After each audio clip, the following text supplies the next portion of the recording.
लहजा।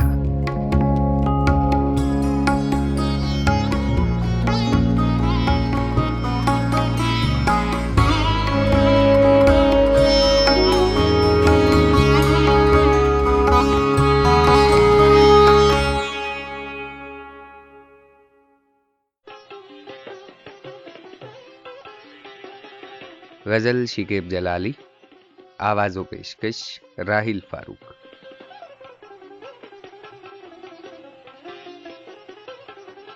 खामोशी बोल उठे, हर नजर पैगाम हो जाए, ये सन्नाटा अगर हद से बड़े कोहराम हो जाए।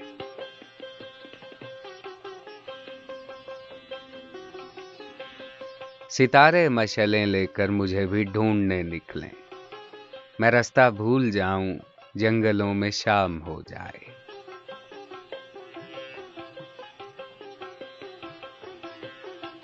मैं वो आदम गजीदा हूं जो तन्हाई के सहरा में खुद अपनी चाप सुनकर लर्जा बरअंदाम हो जाए।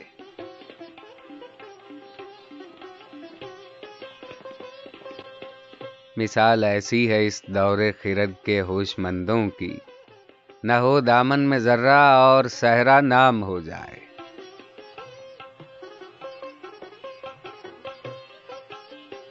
शिकेब अपने तारुफ के लिए ये बात काफी है, हम उससे बच के चलते हैं जो रास्ता आम हो जाए।